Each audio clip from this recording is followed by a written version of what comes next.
মার কাছ থেকে স্যারের আম্মুর নাম্বার নিয়ে আগে মুখস্থ করলাম, তারপর ফোন দিলাম। একবার ফোন দিছি, রিসিভ করে নেই, আবার দিলাম, রিসিভ করেছে। বলল, হ্যালো, কে? আমি বললাম, ম্যাডাম আমি রিমু, দিনাজপুর থেকে। স্যারের আম্মু বলল, কেমন আছো রিমু? আমি বললাম, ভালোই আছি। আমার আম্মুর কথা জিজ্ঞাসা করলো, সবাই কেমন আছে এসব। আমি একবারও সাহস করে স্যারের কথা বলতে পারলাম না। একটু কথা বলে ফোন রেখে দিলাম। ভাবছি স্যারের নাম্বার কেমনে নিব। স্যারের আগের বাসায় গেলাম, সেখানে একটা বয়স্ক লোক থাকে। উনি বলল, ছোট সাহেবের নাম্বার নেই মা, বড় স্যারের নাম্বার আছে। ওইখান থেকে ও চলে আসলাম। যত দিন যায় তত আমি পাগলের মতো হতে লাগলাম। একটা উপায় বের করতে হবে। রাতের বেলা মা এখন কয়দিন আমার সাথে ঘুমায়। মাকে বললাম, মা একটা কথা বলবো? মা বলে, কি বল? আমি বললাম, মা আমার সন্তান তো কোনো ভবিষ্যৎ দেখছি না, আমি কি ঢাকা যাব? মা বলে, তুই এই অবস্থায় ঢাকা যাবি কিভাবে? আমি বললাম, এইভাবে আর কয়দিন আশপাশের মানুষ যেন জেনে যাবে, তার আগে ভালো আমি ঢাকা যাব। তুমি শুধু একটা কাজ করে দাও, স্যারের আম্মুকে ফোন দিয়ে বলো আমাকে একটা কাজ দিতে, বাকিটা আমি পরে দেখে নেব। মা সকালবেলা স্যারের আম্মুকে ফোন দিছে। মা বলতে লাগলো, রিমুকে একটা কাজ বার করে দিন, ওই ঢাকা যেতে চাইছে। স্যারের আম্মু বলছে, ও কি কাজ করতে পারবে? আচ্ছা, ওরে পাঠিয়ে দেন, কিছুদিন আমাদের এখানে থাকুক, আমাদের বাসায়ও বিয়ের অনুষ্ঠান সামনের মাসে, রিমু আসলে ভালোই হবে। আমি কথাগুলো সবটাই শুনছি, ফোনে লাউড স্পিকার ছিল। এখন কি ভাবা যাবে তাই ভাবছি। দুপুরের পর আবার স্যারের আম্মু ফোন দিয়ে ঠিকানা নিলাম। আম্মুকে পাঠিয়ে গাড়ির টিকিট কেটে আনলাম। ভোর 5টায় রওনা দিব, সব গোছগাছ করে নিলাম। সময় মতো চলে আসছিলাম, সাথে আব্বুও ছিল, আমাকে আগিয়ে দিয়ে আসছিল। পরিবার ছেড়ে এত দূর এই প্রথম, তাই একটু কষ্ট লাগছে। সবার থেকে বিদায় নিলাম। গাড়ি ছেড়ে দিছে। যেহেতু আমি গাজীপুর যাব, তাই আম্মু আগেই গাড়ির সুপারভাইজারকে বলে রেখেছে আমাকে যেন গাজীপুর যাবার ব্যবস্থা করে দেয়। অপেক্ষা আর শেষ হয় না। এইদিকে আগের দিনের কথাগুলো শুধু মনে পড়ছে। দুপুর গড়িয়ে বিকাল হতে লাগলো। একটা সময় সুপারভাইজার আমাকে ডেকে বলল, আপনি আসেন। গাড়িটা একটু সাইডে করে একটা সিএনজি ডেকে বলল, ওরে গাজীপুরের রাস্তা, 4 রাস্তা নিয়ে যা। ভাড়া কত দিতে হবে তাও বলে দিচ্ছি, 350 টাকা। আর সুপারভাইজার নাম্বারও দিয়ে দিছে, বলছে সমস্যা হলে ফোন দিতে। আমি বললাম, ঠিক আছে। সিএনজিতে উঠে বসলাম। বাইরে আশেপাশে সব কিছু দেখছি, অনেক জঞ্জাট। স্যার আম্মুকে ফোন দিলাম, আগে বলেছে ফোন দিলে লোক পাঠাবে আমাকে নিতে। ফোন দেওয়ার পর আমাকে জিজ্ঞাসা করে আমি কোন জায়গায় আসলাম, আমি তো জানি না। তাই ড্রাইভারকে জিজ্ঞাসা করলাম, উনি বলল 30 মিনিট লাগবে। স্যার আম্মু বলে, তুমি কিসে করে আসতেছো? আমি বললাম, সিএনজি। স্যার আম্মু বলে, ড্রাইভারকে বলো জয়দেবপুরে নিয়ে আসতে। ড্রাইভার বলে, 100 টাকা বেশি লাগবে। আমি বললাম, দিব, আপনি যান।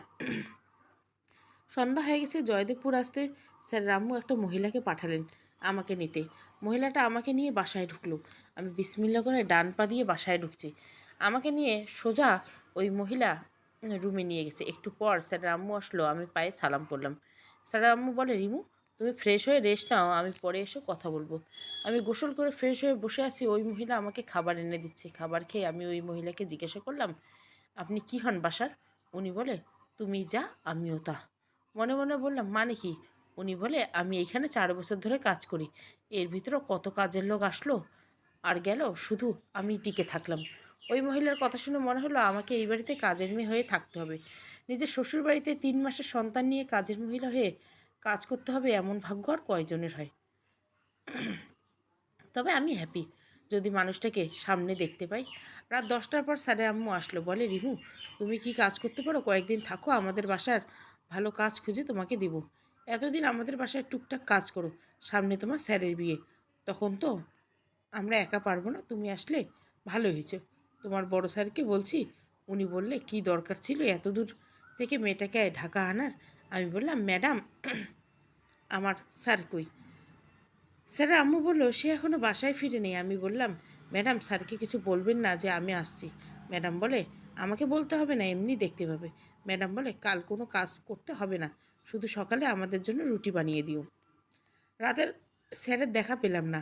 সকালে ঘুম থেকে উঠে নাস্তা রেডি করলাম। আমার হাতের রান্না তো স্যার চিনে, তাই নাস্তার টেবিলের দিকে আমি দূর থেকে তাকিয়ে স্যারকে দেখার জন্য। একে একে সবাই নাস্তা করে চলে গেছে, কিন্তু আমার স্যারকে পেলাম না। রুমে এসে বসে আছি, আমার পাশে মহিলা আমার সাথে বসে আছে। হঠাৎ কে জানি ওরা ডাক দিল, এক দৌড়ে চলে গেল। আমি বাইরে তাকিয়ে দেখতে গেলাম কি হয়েছে। বাইরে তাকিয়ে দেখি আমার স্যার টেবিলে বসে আছে আর নাস্তা দিচ্ছে। এমনি একটু আড়াল হয়ে দেখতে লাগলাম। স্যার যখন নাস্তা খাবে রুটির সাইজ দেখে অবাক, কারণ আমার রুটি তো স্যারের মুখস্থ, তাই আছে আশেপাশে তাকাচ্ছে আর কি জানি বলছে ওই মহিলাকে। নাস্তা খেয়ে চলে গেল, আমিও শুয়ে রইলাম। আম্মুকে কল দিলাম, কথা বললাম, আমার শরীরের কথা জিজ্ঞাসা করলো, সাবধানে থাকতে বলেছে। পরের দিন স্যার দেখা আর পাইনি।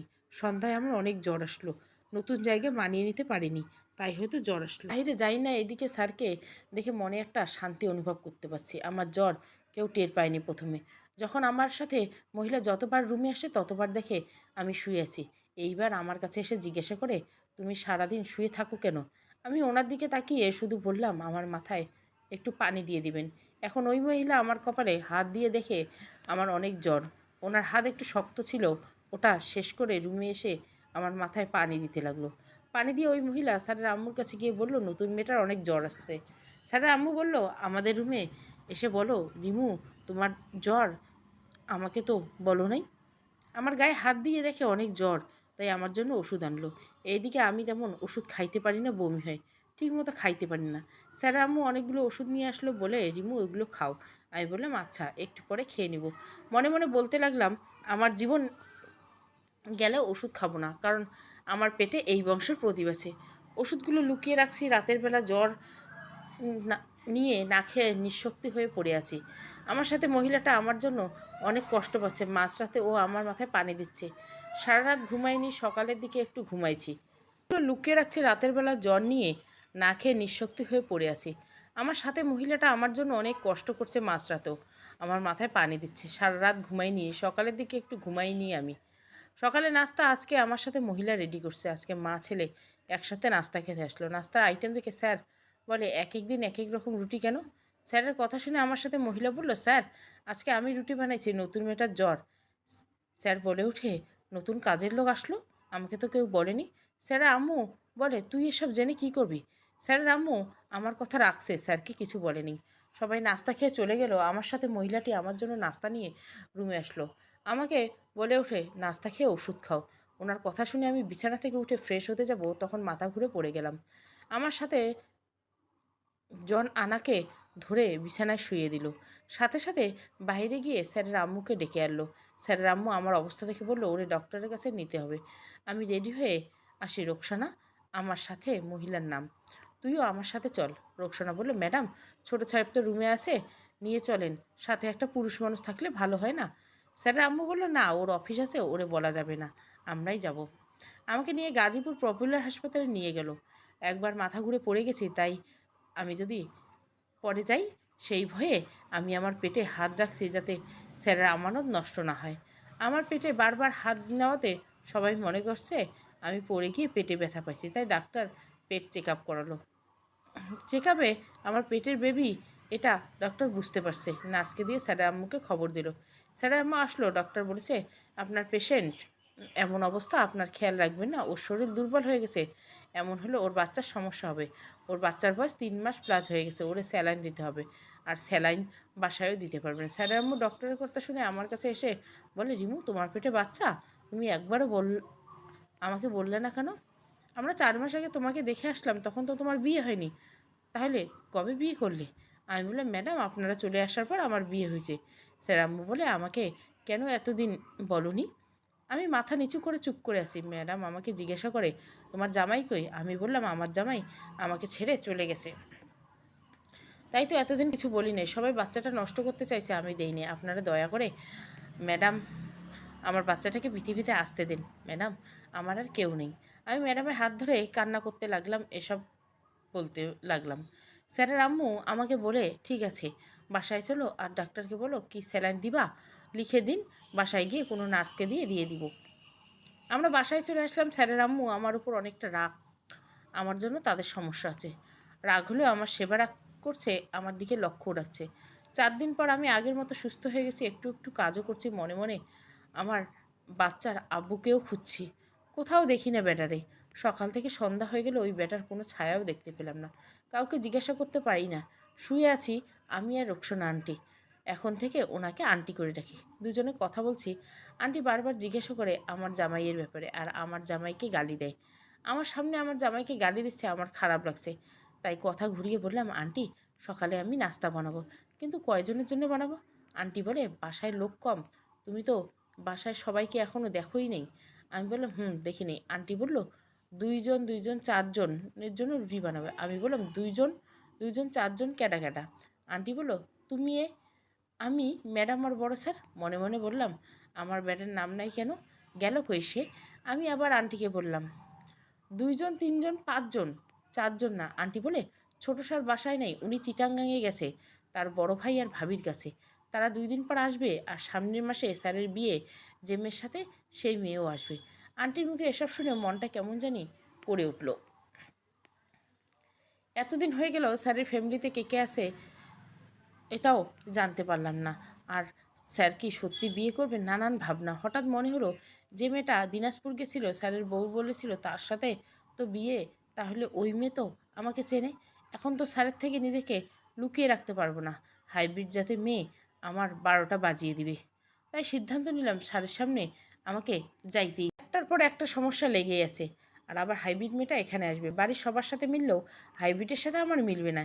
এই মেয়েকে এমনি আমাকে দেখলে ওর আগুন ধরে যায়। সারাদিন চিন্তা ভাবনা করে দিন কাটিয়ে দিলাম। রাতে শুয়ে শুয়ে চিন্তা করলাম, যা হবার হোক, এত দূর এসে আমি হেরে যাব না, তবে আমার জামাইয়ের সম্মান নষ্ট করব না। পরের দিন সকালে রান্না নিয়ে ব্যস্ত সবাই, ওরা আসবে, আমি রান্না করি আর ভাবছি কিভাবে স্যারের সামনে যাওয়া যায়। কোনো উপায় তো দেখছি না। সবাই আসলো 11টা থেকে, সামনে না গিয়ে দূর থেকে দেখছি আমার বাচ্চার আব্বুকে। সাদা শার্ট আর জিন্স প্যান্ট, হেব্বি লাগছে জিনিসটাকে দেখে। দূরে পিছনে কালো ভুমরিটাকেও আবার। হাইব্রিডটা আর আসার সময় পেল না। সবাই সবাইকে নিয়ে ব্যস্ত। আমি কারোর সামনে যাই না। দুপুরে খাবার রেডি করে আমি আমার রুমে বসে আছি। ওদেরকে আন্টি খাবার দিল। খাবার শেষ করে সবাই চলে গেল। আমি আর আন্টি সব পরিষ্কার করতে লাগলাম। কই থেকে জানি হাইব্রিডটা এসে আন্টিকে ডাকতে ডাকতে আমাদের কাছে চলে আসলো, ওর রুমটা একটু পরিষ্কার করে দিতে। আমাকে দেখে ওর চোখ কপালে উঠে গেল। বলে, তুমি এইখানে কেন? কবে আসলে এই বাসায়? আমি কোনো জবাব দিই না। রোকসানা আন্টি বলে, ও নতুন, কয়েকদিন হলো এই বাসায় আসলো, আমাকে বলতে কি করতে হবে করে দিচ্ছি। হাইব্রিডটা বলতে লাগলো, আন্টি দিনাজপুর থেকে এই মেয়েকে বাসায় কেন আনা হলো? এসব বলতে চিল্লাইতে চিল্লাইতে স্যারের আম্মুর রুমের দিকে গেল। কি গলা রে বাবা ওই মেয়ের! এদিকে রোকসানা আন্টি আমার কাছে এসে জিজ্ঞাসা করে, তোরে কি আগে থেকে চেনে নাকি? আমি বললাম, হ্যাঁ চেনে, উনি গেছিল দিনাজপুরে। আন্টি বলে, চুপ করে কাজ করো, ওর চিল্লাক। আমরা দুজন কাজ শুরু করে দিলাম। এইদিকে হাইব্রিড চিল্লানিতে আমার স্যারও চলে আসলো। স্যার বলতে লাগলো, কী হয়েছে, এত চিল্লাচিল্লি কিসে? হাইব্রিড মেয়ে আমার স্যারকে উদ্দেশ্য করে বলে, দিনাজপুরের কাজের মেয়েকে এই বাসায় কেন আনলা তুমি? স্যার বলে, দিনাজপুর থেকে কাজের মেয়েকে নিয়ে আসলাম মানে? কার কথা বলছো তুমি? হাইব্রিড মেয়েটা বললো, তোমার আগের কাজের মেয়ে। স্যার বললো, রিমুর কথা বলছো? হাইব্রিড, হ্যাঁ ওটাই। স্যার আর কোনো কথা বললো না, সোজা আমাদের কাছে চলে আসলো। আমি মাথা নিচু করে দাঁড়িয়ে আছি, স্যার একেবারে আমার কাছে চলে আসলো। আমি এখন ওর দিকে তাকাইনি। স্যার বলে, রিমু তুমি কবে আসলা আমাদের বাসায়? আমি আস্তে করে বললাম, কয়েকদিন হলো। স্যার বললো, তুমি কেন আমার সাথে কথা বলোনি এই বাসায় এসে? তোমার নাম্বারটাও বন্ধ। এসব কথা বলার মাঝখানে স্যারের আম্মু চলে আসলো। স্যার আর তার আম্মুকে বলে, রিমু এই বাসায় আসলো, আমাকে কেউ কিছু বললো না কেন এতদিন? স্যারের আম্মু বলে, আমি বলতাম তোরে, কিন্তু পরে আর মনে ছিল না। এটা বলে স্যারের আম্মু বলে, এই রোকসানা ওরে কাজ করতে না করলাম, তাই ওরে নিয়ে আসলে কেন বাহিরে? রোকসানা আন্টি বলে, আমি তো নিয়ে আসিনি, ও নিজেই আসলো আমার সাথে কাজ করতে। আমার স্যার বলে, রোকসানা আন্টি আপনি রিমুকে নিয়ে রুমে যান। আমাকে নিয়ে রোকসানা আন্টি রুমে চলে আসলো। আমাকে রুমে রেখে আন্টি আবার কাজে গেল। ওইদিকে হাইব্রিড মেয়েটা বাড়ির সবার কাছ থেকে আমার নামে বদনাম করে, আমি নাকি বেশি চালাক। একটু পর বাড়ির সবাইকে আমার রুমে আসলো। স্যার, স্যারের আম্মু, স্যারের বড় ভাই, স্যারের ভাবির সাথে হাইব্রিড মেয়েটাও। স্যার আমার রুমে এসে সবার সামনে বলতে লাগলো, রিমু তুমি এই বাসায় আর কোনো কাজ করবে না, তোমার জন্য আমি জব খুঁজে দেবো আমাদের অফিসে। স্যার আম্মু বলে, ও এখন কাজ করবে কেমনে, ওর পেটে বাচ্চা, ওর জামাই ওকে রেখে চলে গেছে, এখন ওরে কোন চাকরি দিতে হবে না। স্যার বলল, আম্মু ওরে তুমি ডক্টরের কাছে নিয়ে গিয়ে একটু চেক আপ নিয়ে আসবা, ওর বাচ্চার কী অবস্থা জানার জন্য। স্যার আম্মু বলে, চেক আপ করা শেষ, ডক্টর বলেছে সব কিছু ঠিকঠাক আছে। সাথে সাথ রোকসানা আন্টি বলে উঠল, স্যার এই মেয়েটা এক্কেবারে বোকা, বাচ্চা পেটে নিয়ে না খেয়ে শুয়ে থাকে, তাই ওদিন মাথা ঘুরে পড়ে গেছিলো। তারপর জানতে পারলাম আমরা ওর পেটে বাচ্চা। এই কথা শুনে স্যার আমার কাছে চলে এসে বলতে লাগলো, কোথাও ব্যথা পাইনি তো? আন্টি বলে, না, আমি রুমেই ছিলাম, তাই সাথে সাথে ধরে বিছানায় শুয়ে দিছি ওরে। রোকসানা আন্টি কথা শুনে হাইব্রিড মেয়েটা বলে ওঠে, আন্টি, কারে বোকা বলো তুমি? ও যদি বোকা হয় তাহলে পেটে বাচ্চা নিল কেমনে? এইবার স্যার রেগে গিয়ে বলো, তুমি এসবের মধ্যে নাক গলাবো না, ওর আশেপাশেও তুমি আসবে না। ওর বড় ভাই বললো, মেয়েটা অসহায় তাই এইখানে আসলো, ওরে কেউ কিছু বলবা না। স্যারা ভাবিও বলে উঠলো, গ্রামের মেয়েরা এমনি সব কিছুতেই নাটক করে। আমার বোন যখন দিনাজপুর গেছিলো তখন ওরে নাস্তাও খেতে দেয়নি এই মেয়েটা। আমি ভাবির কথা শুনে বুঝতে পারলাম হাইব্রিডটা ওর বোন। স্যার আম্মু সবাইকে চলে যেতে বললে একে একে সবাই চলে গেছে, শুধু স্যার রয়ে গেল। সবাই চলে যাওয়ার পর স্যার আমাকে জিজ্ঞাসা করে, তোমার ফোন কই? আমি বললাম, আগেরটা চুরি হয়ে গেছে। স্যার বলল, আমার নাম্বার তোমার জানা নেই, ফোন দিলা না কেন? আমি কাল রাতে দিনাজপুর যাওয়ার জন্য টিকিটও কেটে রাখছি। আমি স্যারের দিকে না তাকিয়ে রোকসানা আন্টির দিকে তাকিয়ে আছি। দেখি রোকসানা আন্টি আমাদের দিকে তাকিয়ে সব কথা শুনছে। স্যার রোকসানা আন্টিকে বললো, আন্টি, তুমি কেন বলোনি এতদিন যে দিনাজপুর থেকে একটা মেয়ে এসেছে? আন্টি বলল, ওই দিন না বললাম আপনাকে সকালে নাস্তা খাবার সময় যে নতুন কাজের মেয়ে আসার পরেই অসুস্থ হয়ে গেছে? স্যার বলে, আমি বুঝতে পারিনি রিমুর কথা বলছো। আমি সকালে রুটিগুলো দেখে রিমুর কথা ভাবছি, এমন রুটি রিমু আমাকে খাওয়াতো। আন্টি বলে, স্যার একটা কাজ করেন না, মেয়েটার আর জামাইকে একটু খুঁজে বের করেন না, দেখেন না ওরে কেউ নেই। স্যার রোকসানা আন্টির কথা শুনে চুপচাপ বসে আছে, কিছু বলছে না। আবার কে জানি বাইরে থেকে রোকসানা আন্টি, ওই রোকসানা আন্টি, তোমাদের স্যারকে দেখেছো? এসব বলে হাইব্রিড মেয়েটা রুমে ঢুকলো। স্যার বলে, কেন, কি হয়েছে, ডাকছো কেন? হাইব্রিড মেয়েটা বলে, আপু আর ভাইয়েরা তোমাকে ডাকে। স্যার বলে, রোকসানা আন্টি তুমি রিমুর খেয়াল রেখো, এটা বলে চলে গেল স্যার। হাইব্রিড মেয়েটা যায়নি, বসে আছে আমার সামনে। একটু পর পর বলে, আন্টি তুমি একটু বাইরে যাও তো, আমি ওর লগে কথা বলবো। আন্টি বাইরে চলে গেলো। তখন হাইব্রিড মেয়েটা বলে, তোর কি লজ্জা নেই? আর তোর জায়গা পাইছিস আমার জামাইয়ের বাড়িতে কেন আসলি? তোর জামাইয়ের বাড়িতে যাইতে পারলি না? ওর কথা শুনে রাগ হলো। আমি কিছু বলার ছিল না। আবার বলতে গেলে, তোর পেটে 3 মাসের বাচ্চা কেমন হলো? বিয়ের দিন কি জামাই ছাড় দেয় নেই? একে একে সবটা নিয়ে নিছে। তোর বিয়া কবে হয়েছে? আমি 4 মাস হলো দিনাজপুর থেকে আসলাম, তখন তো তোর বিয়ে হয়নি নাকি? কোন পোলারে ফ্রিতে খাইতে দিছ, আর এমনভাবে খাইছে যে তোর পেট বড় করে ফেলছে। তার জন্য বাড়িতে জায়গা দেনে, মুখ দেখাতে পারবি না, তাই এই বাড়িতে এসে উঠলে। হাইব্রিড মেয়ের কথা শুনে আমি কান্না করতে লাগলাম। কোনো জবাব দেয়নি, সে চলে গেল। আমার কান্না দেখে হাইব্রিড চলে যাওয়ার পর আন্টি ঢুকলো রুমে। এসে দেখে আমি কান্না করছি। আন্টিকে বলে, রিমু, কি হয়েছে, তুমি কান্না করো কেন? তোমাকে কি মারছে নাকি? এই বলে আমার পেটে হাত দিল। আমি বললাম, না আন্টি, ও আমার জামাইয়ের কথা মনে করিয়ে দিছে, তাই একটু কষ্ট লাগছে। রাতে স্যার আবার আমার রুমে আসলো। এসে বলে, রিমু, তোমার কি এখানে থাকতে কষ্ট হয়? মাকে বলে অন্য রুমে নিয়ে যাব তোমাকে। আমি বললাম, না স্যার, আমি এখানে ঠিক আছে। স্যার বললো, আচ্ছা, কোনো দরকার হলে আমাকে বলবে, আর তোমার নাম্বারটা দাও। এই বলে স্যার নিজেই আমার নাম্বারটা ফোনের মধ্যে তুলে নিছে। স্যার ফোনে কল দিছে, আমার নাম্বার দেখে বলল, এই নাম্বার তো এর আগে কল আসলো, কে জানি কল দিছে, কিন্তু কথা বলেনি।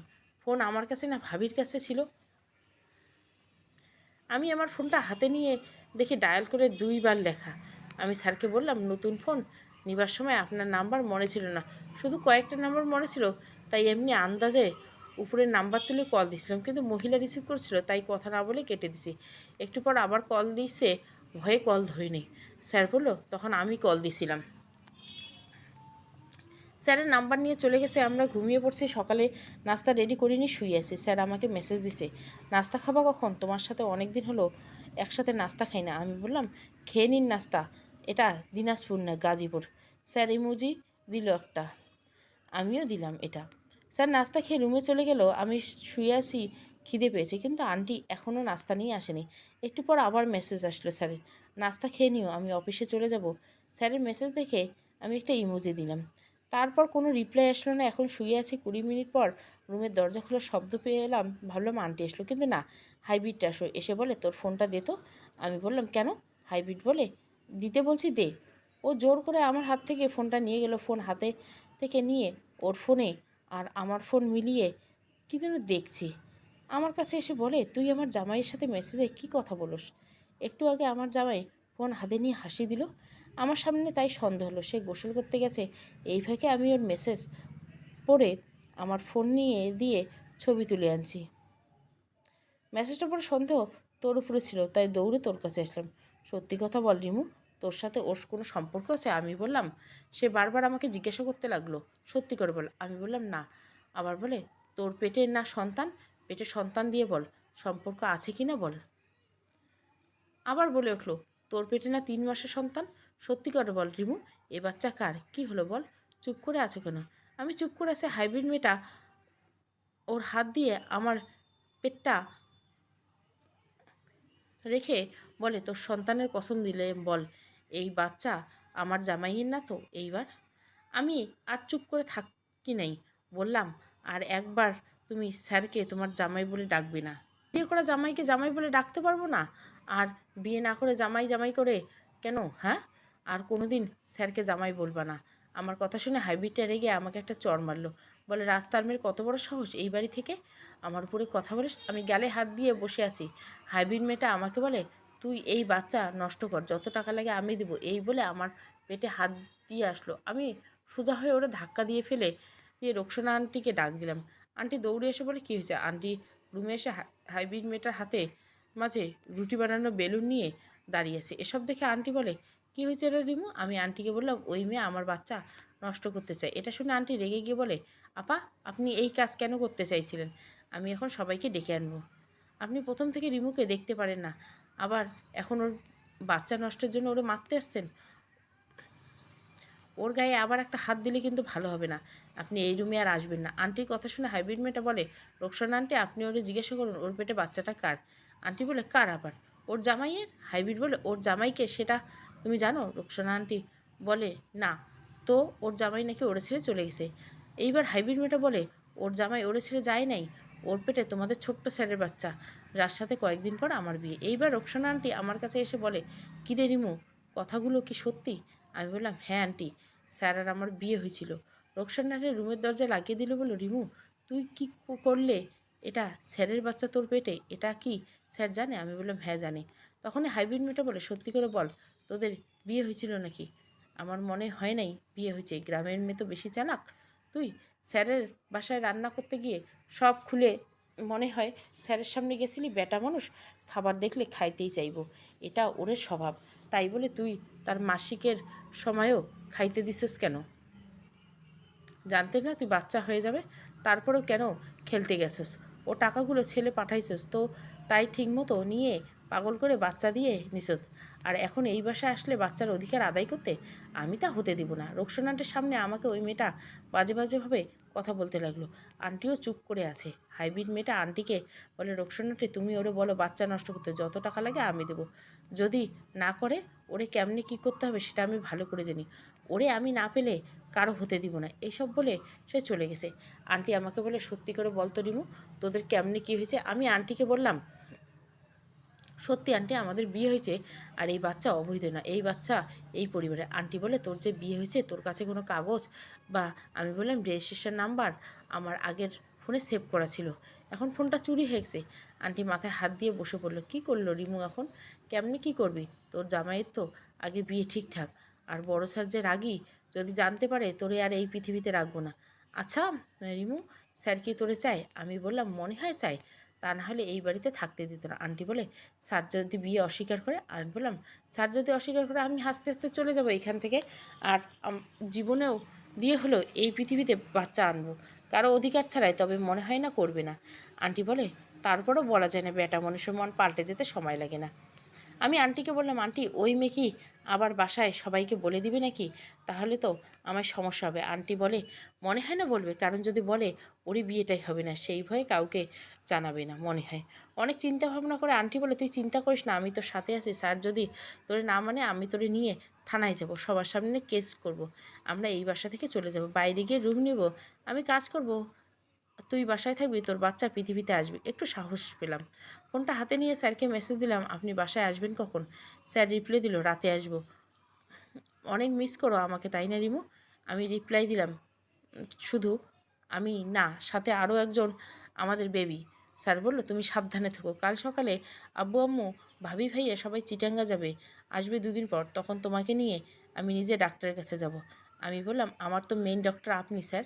এই ইমোজি দিয়ে বলল, রাতে কথা হবে। আমি রুমে শুয়ে আছি, ভাবছি রোকসানা আন্টিকে দিয়ে ফোনে টাকা তুলব, পরে মার সঙ্গে কথা বলবো, কিন্তু আমার হাতে বেশি টাকা নেই। আন্টিকে বললাম, আমাকে কয়টা টাকা ধার দাও। আন্টি বলল, কয় টাকা লাগবে? আমি বললাম, 100 টাকার একটা ফোন কার্ড। আন্টি বলল, বিকেলে বাইরে গিয়ে নিয়ে আসবো। দুপুরে খাবার রুমে নিয়ে আসলো আন্টি। আমরা খাবার জন্য রেডি হব এমন আবার হাইব্রিড মেয়েটা আসলো। এসে বলে, রোকসানা আন্টি, তোমরা কি সিদ্ধান্ত নিলে? নীলা বলে, ওই কিসের সিদ্ধান্ত? মেয়েটা বলে, ওর বাচ্চা নষ্ট করার কথা। আন্টি বলে, কিসের বাচ্চা নষ্ট করবে? আপনি কি বলেন এসব? হাইব্রিড বলে, ওর বাচ্চা নষ্ট না করলে আমার বিয়ে হবে না। ওরে বলো যত টাকা লাগে আমি দেবো এইখান থেকে চলে যেতে। একটা পেপার আর সই লাগবে। আন্টি বলে, কিসের কাগজ? হাইব্রিড বলে, ডিভোর্স কাগজ। আন্টি বলে, এসব বাদ দেন। আপনারা বড়লোক হয়েছেন তো কী হয়েছে? আপনারা আমাদের নিয়ে ফুর্তি করবেন আর অধিকার দিবেন না, এটা হইবে না। হাইব্রিড বলে, ফুর্তি কি আর আমার জামাই একলা করছে? রিমুভ করেনি? তাহলে বাচ্চা নেবে কেন? এত কথা জানি না। ওরে 5 লাখ টাকা দিবে ওরে এই পেপারে সই দিয়ে চলে যেতে। আন্টি বলে, টাকা লাগবে না, আমরা এমনি এমনি চলে যাব স্যার বললে। আর চলে কই যাব? প্রথমে যাব থানায়। এটা বলার পর হাইব্রিড একটু ভয় পেল। বললো, আন্টি দয়া করে আমার বিয়েটা নষ্ট করবেন না। ওরে বলো টাকা নিয়ে চলে যেতে, দরকার হয় আরও টাকা দেব। আমার অনেকগুলো গহনা আছে, ওরে সব দিয়ে দিব, তবু ওরে বলো সই দিয়ে চলে যেতে। আন্টি বলে, টাকা লাগবে না, স্যার না চাইলে আমরা এমনিই চলে যাব। যখন বাইরে থেকে স্যারের আম্মুর গলা শুনতে পেলাম, রোকসানা, ওই রোকসানা কই গেলি বলতে বলতে আমাদের রুমে চলে এসলো। রুমে এসে আমাদের তিনজনকে একসাথে দেখতে পেয়ে হাইব্রিডকে বললো, তুমি নাকি বাসার যাবে না বললা? হাইব্রিড বলল, না, কয়দিন থাকবো। তখন স্যারের আম্মু বললো, রোকসানা, আমরা কাল চিটাঙ্গাম 2-3 দিনের জন্য থাকবো, তুই সব কিছু খেয়াল রাখিস। আমাকে বললো, তুমিও সাবধানে থাকো। এই বলে স্যারের আম্মু চলে গেল। স্যারের আম্মু চলে যাওয়ার পর হাইব্রিড মেয়েটা বলে, টাকা ম্যানেজ করতে গেলাম, আর পেপার রেডি করে রাখবি, টাকা নিয়ে সোজা চলে যাবি, তুই না হলে খারাপ হয়ে যাবে বলে দিলাম। এই কথাগুলো বলে সে চলে গেল। আমরা দুপুরে খাবার খেয়ে রুমে বসে চিন্তা করতে লাগলাম কেমনে কি করা যায়। আন্টি বলে, ওদের কি স্যারও যাবে? আমি বললাম, স্যার তো যাবে না। আন্টি বলে, তোর লাগে কি স্যারের কথা হয়েছে? আমি বললাম, হ্যাঁ হয়েছে। এখন বলে, ওই মেয়ের ওই জন্য ওই মেয়ে যেতে চাইছে না। আমি বললাম, ও না যাক, ভালো থাকলে আরও ভালো। জামাইয়ের বাড়িতে জামাইয়ের লগে প্রথম বাসরটা ওর সামনেই করব। আন্টি হেসে দিয়ে বলল, এই মেয়ে তাহলে শেষ হয়ে যাবে। রাতে স্যারের লগে কথা হইলো, কথা আগেই বলে দিচ্ছি হাইব্রিডের থেকে দূরে থাকতে। স্যার বলে, টেনশন করো না, ওর সাথে আমার কিছু নেই। ভাবি আর আম্মুর লগে ওর বিয়ে দিবে, আমি আর আম্মু রাজি না। কথাটা শুনে একটু শান্তি লাগলো। একটু মাথা খাটিয়ে বললাম, সত্যি তো কিছু নাই? স্যার বলল, সত্যি কিছু নেই। কি করলে বিশ্বাস করবে রিমু? আমি মনে মনে বললাম, এটাই তো শুনতে চেয়েছিলাম। তখন বললাম, ওই মেয়ের সামনে আমাকে কোলে নিয়ে আদর করতে হবে? স্যার বলল, ঠিক আছে, কিন্তু তোমাকে আদর করলে তো আমার সমস্যা হবে, কিছু করতে পারবো না, তুমি ব্যথা পাবে। আমি বললাম, সেটা পরে দেখা যাবে, ওই মেয়েকে যেন তোমার আশেপাশে না দেখে। স্যার বলল, ওকে ম্যাডাম, আপনি যা বলবেন তাই। রাতে ঘুমিয়ে গেলাম। সকালবেলা ঘুম থেকে উঠে দেরি হয়ে গেছে। ঘুম থেকে উঠে দেখি আন্টি আমার কাছে বসে আছে। আমি বললাম, আন্টি তুমি বসে আছো, ওদেরকে কি নাস্তা দাও নাই? আন্টি বলে, সবাই ভোরবেলাতে চলে গেছে, তোমার জামাই আর তোমার সতীন নাস্তা রেডি করে দিয়ে আসলাম। এটা শুনে আমি হেসে দিলাম। আন্টি বলে, নাস্তা খেয়ে রেডি হয়ে থাকো, তোর সতীনকে কোনো সময় আসবে, তারই আজ উচিত শিক্ষা দেব। আমিও নাস্তা খেয়ে বসে আছি। আন্টিকে বললাম, স্যার কই আন্টি? আন্টি তখন বলল, তোর জামাই তার রুমে, আর তোর সতীন নাস্তার টেবিলে। তখন তোর জামাই আসবে নাস্তা খেতে, তাই আগেই বসে আছে। আমি বললাম, চলো আন্টি, আমিও যাব। আন্টি বললো, আমি যাব না, দূর থেকে তোদের 2 সতীনের কাণ্ড দেখব। আমিও গেলাম। টেবিলে গেছে হাইব্রিড মেয়েটা আমাকে দেখে বলো, তুমি কেন আসলা? আমি বললাম, আমার জামাইকে নাস্তা দিতে। তখনই স্যার চলে আসলো। আমি স্যারকে নাস্তা দিলাম। তখন হাইব্রিড মেয়েটা বলে, এই মেয়ে, তোমার রেস্ট থাকার কথা বললে ডক্টর বাহিরে কেন আসলে? স্যার বলল, ও তো ওজনের কাজ করছে না, সমস্যা হবে না। এইবার আর কিছু বললো না মেয়েটা। নাস্তা খেয়ে স্যার চলে গেলে আমি টেবিল পরিষ্কার করতে লাগলাম। হাইব্রিড বলতে লাগলো, এতদিন বাইরে হস নেই, এখন কেন আসলি? তুই তোর রুমে যা। আমি বললাম, রুমে যাব কেন? জামাইয়ের রুমে যাব বাসর করতে। এবার হাইব্রিড বলে ওঠে, রিমু বেশি বাড়াবাড়ি হয়ে যাচ্ছে। আমি বললাম, তুমি আমাদের মাঝে নাক গলাও কেন? হ্যাঁ, আমরা জামাই বউ যা মন চায় তাই করব। এটা বলে আমি স্যারের রুমে ঢুকে যেতে লাগলাম। তখনই আমার রাস্তায় আটকে দিল হাইব্রিড মেয়েটা। বলে, রিমু তুই তোর রুমে যা। আমি বললাম, আমার রুমেই তো যাচ্ছি, মানে আমার জামাইয়ের তো আমার, তুমি কেন আসলে এখানে? আমরা এখন বাসর করব, তুমি যাও। হাইব্রিড বলে, তোর রুমে ঢুকতে দিব না, এই রুমে শুধু আমি যাব। এইবার আমি বলতে লাগলাম, চল তাহলে, আমার জামাইয়ের টাওয়ারের নেটওয়ার্ক স্পিড 10G থেকে আরও বেশি, তোর মতো তিনটে গেলেও আমার জামাইয়ের সমস্যা হবে না, আর তোর তো সব ঝুলে গেছে, এখন রুমে গেলে তোর 38ও কাজ হবে না। এইসব শুনে আমার রাস্তা থেকে সরে গেল। আমি স্যারের রুমে ঢুকে দরজা লাগাইনি। আমার ধারণা হাইব্রিড আবার আসবে আর এসে দেখুক আমরা কি করি। খোলা রেখে আমি আমার জামাইয়ের কাছে গেলাম। অনেক রাগ অভিমান জমা আছে আমার মনে, কিন্তু এখন যদি রাগ আর অভিমান দেখাতে যাই তাহলে হাইব্রিড মেয়েটা মনে করবে আমার জামাইয়ের সাথে আমার মিল নেই। তাই রাগ অভিমান ভুলে জামাইয়ের বুকে শুয়ে গেলাম। হাইব্রিড মেয়েটা দরজার সামনে দিয়ে একবার যায় আর আসে। এইদিকে আমার জামাই আমাকে পেয়ে মাতালের মতো অবস্থা, জড়িয়ে ধরে পাগলের মতো চুমু খেতে লাগলো। ওর পাগলামি দেখে আমি আর ঠিক থাকতে পারিনি, উঠে দরজা লাগিয়ে দিলাম যাতে শান্তি মতো আদর নিতে পারি। এতদিন আদরের হিসাব সুদে আসলে পুষিয়ে নিচ্ছি। 1 ঘন্টা পর দরজা খুলছি, বাইরে দেখি হাইব্রিড মেয়েটা দাঁড়িয়ে আছে। আমাকে কিছু বলেনি, তারে দেখিয়ে তার সামনে প্লাজো ঠিক করতে লাগলাম। সে আমার দিকে তাকিয়ে হা হলো। কিছুই যেহেতু বলে না, তাই আমি বলবো আমার জামাই রুমে কিন্তু যাবি না। জামাই আমার ঘুমাচ্ছে, অনেকটা দুর্বল হয়ে গেছে, এতদিন খাবার একসাথে খাইতেছিস তাই। তারপর হাইব্রিড মেয়েটা কিছু বললো না। আমি চলে আসলাম রুমে, গোসল করবো এখন, কিন্তু ফোনটা খুঁজে পাচ্ছি না। পরে মনে হলো ফোন তো আমার জামাই রুমে, তাই ফোন আনতে আবার জামাইয়ের ঘরে গেলাম। গিয়ে দেখি ওই মেয়ে আমার জামাইয়ের রুমে বসে আছে খাটের কোণায়। দেখে মাথা গরম হয়ে গেল। আমি বললাম, তুই এনে কি করছিস? দেখো না বেচারা ক্লান্ত হয়ে ঘুমিয়ে গেছে, তুই আসলে কেন রুমে? হ্যাঁ, তোর কি লাগে নাকি? এই বলে ওর হাত ধরে টান দিয়ে জামাইয়ের কাছে নিয়ে গেলাম আর বললাম, নে খা। কি হলো, দাঁড়িয়ে আসছিস কেন? নে, জিভে পানি নিয়ে আয়, খা। তুই কত বড় সাহস, এই সময় তুই রুমে ঢুকলে? এইসব বলতে বলতে জামাইয়ের উপর চাদর দিয়ে ওর সবটা ঢেকে দিচ্ছি। আমার জামাই একটা সবার ঘুমালে ওর হাতের মুঠোয় ঘুমিয়ে থাকে। হাইব্রিড মেয়েটা এতক্ষণ খাটের কোনায় বসে বসে সব কিছু দেখছিল। তাই আবার বললাম, খাবার জিনিস খেলে জিভে পানি চলে আসে নাকি? আয়, তোরে চেক করামু আর কোন কোন জায়গায় পানি আসলো তোর। এইবার আর দাঁড়িয়ে থাকিনি, সোজা চলে গেছে ওর রুমে। আমি ফোনটা হাতে নিয়ে দরজা লাগিয়ে চলে আসলাম। গোসল করে রুমে শুয়ে শুয়ে গান শুনছিলাম আর আমি একটু একটু গাইতেছিলাম। রোকসানটে এসে দেখে ফেলছে। আন্টি বলে, কিরে রিমু, তোর মনে রং লাগছে নাকি? এতদিন তো অসুস্থ ছিল। আমি বললাম, আজকে ডক্টর মেডিসিন দিছে, তা 2বার। আন্টি বুঝতে পারেনি কি বলেছি, তাই বলে, কখন গেলি ডক্টরের কাছে? তুই না বলছিস তোর জামাই রুমে যাবি, আর ডক্টরের কাছে যখন গেছে তা আমাকে বলে যাইতিস 2টা গ্যাস্ট্রিকের বড়ি আনতাম। আমি বললাম, আবার গেলে আনবো। এখন বলো কি রান্না করছে? আন্টি হাসি দিয়ে বলে, আজকে চিংড়ি মাছ ভুনা করেছি, তোর যে প্রিয় এটা আমি জানি। আমি বললাম, আন্টি ভালো করেছো, শুধু আমার না, আমার জামাইয়েরও প্রিয়। দুপুর হয়ে গেছে, জামাইটা এখন উঠে নেই, বসে আছি। জামাই রেখে কেমনি খাবো? এই দিকে হিসাব নিকাশের সুদ তুলতে গিয়ে এখন খিদে পেয়েছে। দূর আর ভালোবাসা, খাবার রুমে নিয়ে খেয়ে নিই, তারপর টেবিলে এসে বসে থাকবো জামাইয়ের সামনে। যখন বলবে কী হলো, খাও না কেন, তখন বলবো খাবো না। যদি জিজ্ঞাসা করে কেন, তখন বলবো তুমি খাইয়ে দিলে খাবো। তখন হাইব্রিড মেয়েটার সামনে আমাকে খাইয়ে দিতে হবে। ওরে আল্লাহ রে, হাইব্রিড মেয়েটা দেখতেছি না, গেল কই আবার? আবার নিয়ে আমার হাতে সিন্দুক দিতে খুঁজতে লাগলো। এই বলে ওরে খুঁজতে লাগলাম কোথাও। মনে মনে বলতে লাগলাম, আমার সিন্দুকের তালা খোলার চেষ্টা করছে। বেটা মানুষ ঘুমের মধ্যে কাউকে পেলেই হয়, নিজের বউ বা অন্য কোনো মেয়ে, সেটা তখন তাদের মাথায় আসে না। তাই দৌড়ে হেলান দিয়ে সিন্দুকের ঘরে গিয়ে দেখে আমার জামাই তো ঘুমে। তাহলে হাইব্রিড গেল কই? তার রুমে তো নাই। আন্টি আন্টি এদিকে আসো। আন্টি বললো, কি হইলো? আমি বললাম, আন্টি ওই মেয়েকে দেখতেছি না যে। আন্টি বলে, সে তো বাইরে গেছে। আমি বললাম, বাইরে কেন গেল দুপুরে? আন্টি বলে, জানি না আমি বললাম, জানতে হবে না, এখন টেবিলে খাবার দাও। আন্টি বলে, কেন টেবিলে খাবার দেবো? আমি বললাম, খিদে পেয়েছে। আর ওই বেটা কখন ঘুম থেকে ওঠে কে জানে। মনে মনে বলতে লাগলাম, 2 ম্যাচ খেলে এই অবস্থা। রুমে গিয়ে দুপুরে খাবার খেয়ে নিলাম। তারপর টেবিলে বসে চেয়ারের উপর পা রাখছি। একটু পর মেয়েটা আসলো বাইরে থেকে, হাতে কী জানি একটা নিয়ে। ওর রুমে গিয়ে দরজা লাগিয়ে একটু পর আবার বেরোচ্ছে, মনে হচ্ছে গোসল করেছে। টেবিলে এসে বসলো খাবার খেতে। আমি ওরে খাবার দিলাম, সে খাইলো। আমার সময় একটাও কথা বললো না। খাবার শেষে আবার সে তার রুমে চলে গেল। মনে মনে ভাবলাম, মেয়েটা যদি এইভাবে থাকতো তাহলে ওর লাগে আমার ঝগড়া লাগতো না। আবার বসে রইলাম, কিন্তু উনি খেতে আসলো না। দূরে ওই বেটা কত আর ঘুমায়, খেয়ে এটা বলতে বলতে আমার জামাইয়ের রুমে গেলাম। গিয়ে দেখে উনি নাই, ওয়াশরুমের লাইট অন করা।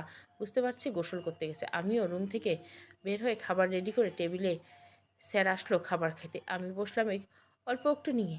না খেলে বেটায় নানান কথা জিজ্ঞাসা করবে, তার থেকে অল্প কয়টা খাই। খাবার শেষ করে স্যারকে বললাম, আমার কয়েকটা টাকা লাগবে, অনেক কিছু কিনতে হবে। স্যার বলে, ঠিক আছে দিয়ে দিচ্ছি। এই বলে ওর রুমে গেল। রুম থেকে বের হয়ে বলো, এই নাও, আর রেডি হয়, একটু পরে ডক্টরের কাছে যাব। আমি রেডি হয়ে আসলাম। স্যার আমাকে নিয়ে ডক্টরের কাছে গেছিলো। স্যার চাইলো আলট্রাসোনোগ্রাফি করার জন্য, কিন্তু ডক্টর বললো আরও 4 সপ্তাহ পর পর তাহলে ভালো হবে। তাই শুধু চেক আপ করে চলে আসলাম। আসার সময় আমাকে নিয়ে মার্কেটে গেছে। এই প্রথম সে একটা শাড়ি কিনে দিয়েছে আর ম্যাক্সির কাপড়। মার্কেট থেকে বাসায় আসলাম। বাসায় এসে শাড়ি পরবো, কিন্তু ব্লাউজ নেই, পেটিকোট নেই, কিছুই নেই। কেমনে পরি? ইচ্ছে ছিল শাড়ি পরে আজকে জামাইয়ের লগে থাকবো, আর মনে হবে স্যার আমাকে বাসার বাইরে দিয়ে আবার বাইরে গেল, এখনও ফিরে আসেনি। এইদিকে আমার হাতে রান্নাও রেডি করে ফেলছি। স্যার আসলো, ফ্রেশ হয়ে খাবার টেবিলে এসে খেতে বসলো। এই মেয়ের কোনো কথা বলে না, শুধু একবার বলছে আমার জামাইকে আপনি চিটাঙ্গান কবে যাবেন। জামাই উত্তর দিল ঠিক নেই। তখন মেয়েটা বলল যাবার সময় আমাকে নিয়ে যাবেন। খাবার শেষ হয়ে ওরা যার যার রুমে চলে গেল। আমি খেয়ে টেবিল পরিষ্কার করে রুমে গিয়ে আন্টিকে বললাম, আন্টি তুমি ঘুমাও, আমি জামাইয়ের কাছে যাব। আন্টি বলে ঠিক আছে, তবে এই মেয়ে যেন টের না পায়। আমি বললাম টের পেলেও সমস্যা নেই, আন্টি তো আরও জানে না আজকের ঘটনা ওর লগে কী হয়েছে, তাই বললো যেন হাইব্রিডটা টের না পায়।